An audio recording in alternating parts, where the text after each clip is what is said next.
जे तन की ना नाची तो जान जा के ओकरा पर फगुआ नहीं के चढ़ल। मास्टर चोरायल गलू हो चोरायल गलू चोराइली आलू हो चोराइली आलू चोराइली आलू हो चोराइली आलू चोरायल गलू हो चोरायल गलू गलबा जवानो हमार बेलाना चोरायल गलू गलबा जवानो हमार गलबा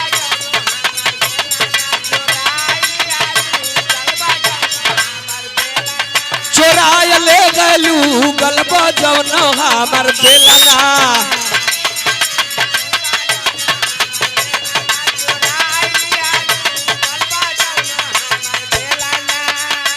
माटी जनी हमार बेलना हुए छोटी रामा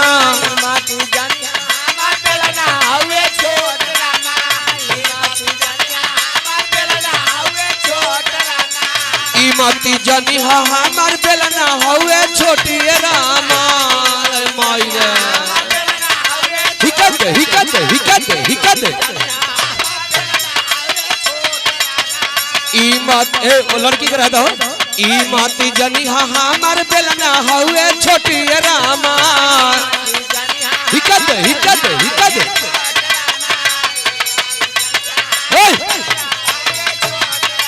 अरे यारी यारी पातर बिचवे में हुए मोट गलबा जवनो हमार बेलना चोरायले हलू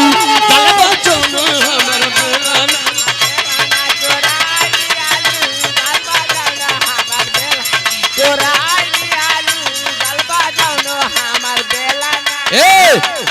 अरे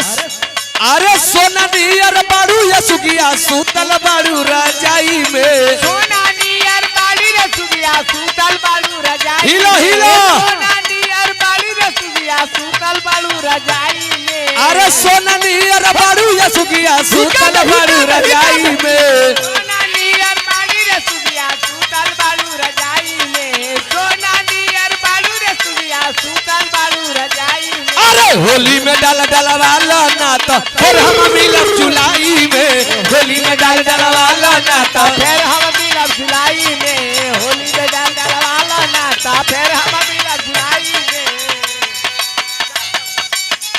ना डाहे गोरी की ना डाहे रे सुघर की ना डाहे गोरा की ना डाहे रे सुघर की ना डाहे गोरा की ना डाहे रे सुघर की अरे खूब डाहे रे हमार भौजी चकर की खूब डाहे रे हमार भौजी चकर की खूब डाहे रे आसारे में हाय पतारा की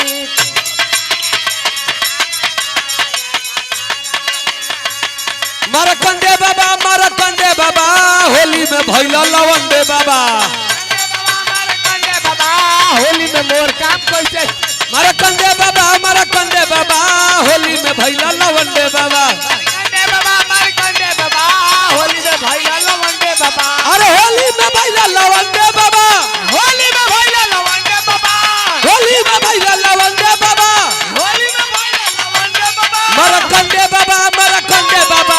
होली में भैला लवंडे बाबा मरकंडे बाबा होली में भैया लवंडे बाबा मरकंडे बाबा होली में भैया लवंडे बाबा मरकंडे बाबा होली में भैला लवंडे बाबा मरकंडे बाबा होली में भैया लवंडे बाबा बजरंगा बली होली में मोर काम कैसे चली बजरंगा बली होली में मोर काम कैसे चली बजरंगा बली होली में मोर काम कैसे चली बजरंगा बली होली में गुड़िया से कामे चली होली में मोर काम कैसे चली होली में मोर काम चली होली में मोर काम कैसे चली बजरंगा बली अरे होली में मोर काम कैसे चली बजरंगा बली होली में गुड़िया से कामे चली भजा भजा द्वारिका नाथ सिया पर रामचंद्र की बहुत प्रणाम।